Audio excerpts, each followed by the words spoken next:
saya Yuni. Di sini saya akan melakukan salah satu konseling mengenai pendidikan kesehatan tentang ASI eksklusif. Apakah Ibu bersedia? Baik Ibu, di sini saya sudah menutup lainnya untuk menjaga privasi Ibu. Apakah Ibu ada keluhan? Baik Ibu, tujuan saya untuk melakukan konseling ini yaitu untuk mengetahui betapa pentingnya pendidikan ASI eksklusif. Kemudian, apakah Ibu pernah mendengarkan tentang ASI eksklusif sebelumnya? Tidak pernah. Baik Ibu, di sini yang pertama saya akan menjelaskan pengertian ASI eksklusif. ASI eksklusif adalah bayi yang hanya diberi ASI saja tanpa tambahan cairan atau makanan, kecuali obat, vitamin, mineral sampai umur 6 bulan. Kemudian Ibu, di sini saya akan menjelaskan tentang manfaat ASI eksklusif.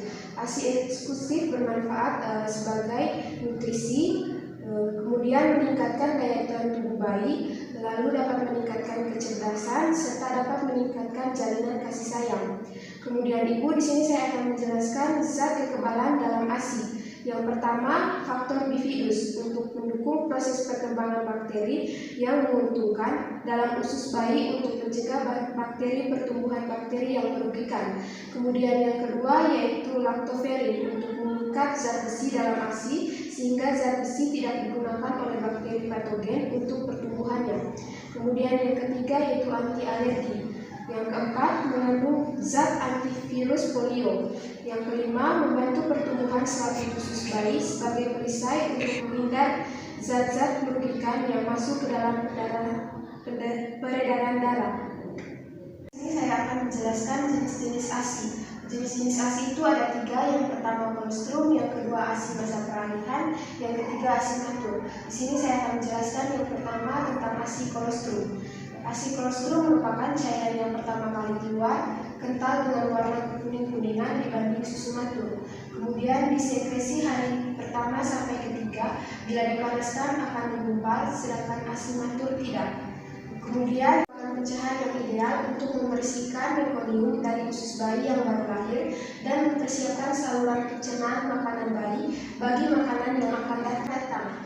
Kemudian lebih banyak mengandung karbohidrat, protein, mineral, antibodi yang dapat memberikan perlindungan bayi sampai umur 6 bulan dibandingkan dengan ASI matur. Kemudian di sini saya akan menjelaskan tentang ASI masa peralihan.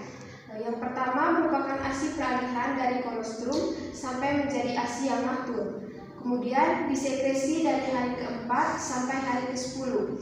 Lalu kadar protein makin rendah, sedangkan kadar karbohidrat dan lemak semakin meninggi dan volume juga semakin meningkat. Lalu jenis ASI yang ketiga yaitu ASI matur, merupakan ASI yang disekresi pada hari ke-10 dan seterusnya. Komposisi relatif konstan. Kemudian merupakan cairan berwarna putih kekuning-kuningan yang diakibatkan warna dari capsaicin, riboflavin dan karotin yang terdapat di dalamnya. Kemudian tidak menggumpal jika dipanaskan. Lalu terdapat antimikrobial, faktornya antara lain antibodi atau kekebalan terhadap infeksi, lalu protein dan hormon-hormon. Kemudian Ibu, di sini saya akan menjelaskan cara memperbanyak produksi ASI. Yang pertama, bayi menyusui setiap 2 jam selama 10-15 menit di setiap payudara. Kemudian, bangunkan bayi, buka baju atau gendong yang membuat rasa gerak, duduklah selama menyusui. Lalu yang ketiga, pastikan bayi menyusui dengan posisi yang baik atau menempel pada ibunya dan menelan secara aktif.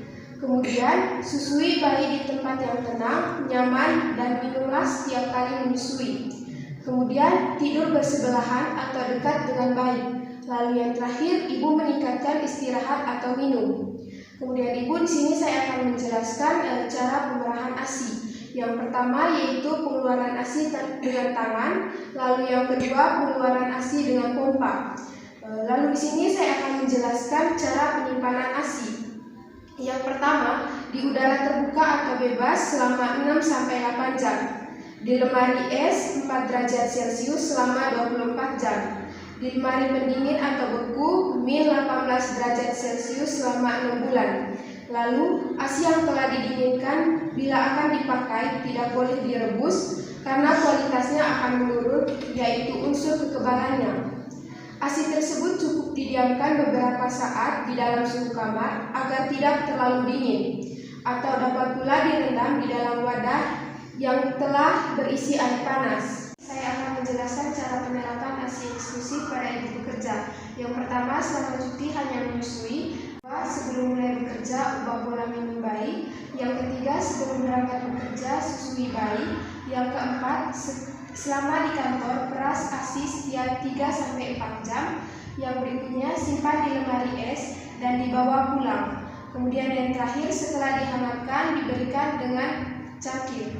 Baik Ibu, itu saja yang bisa saya jelaskan pada Ibu. Apakah Ibu sudah mengerti? Sudah, Ibu. Kalau Ibu sudah mengerti, coba Ibu jelaskan pengertian ASI eksklusif. Baik Ibu, ASI eksklusif adalah bayi yang hanya diberi ASI saja tanpa ada tambahan makanan ataupun cairan, kecuali obat, vitamin, mineral, sampai umur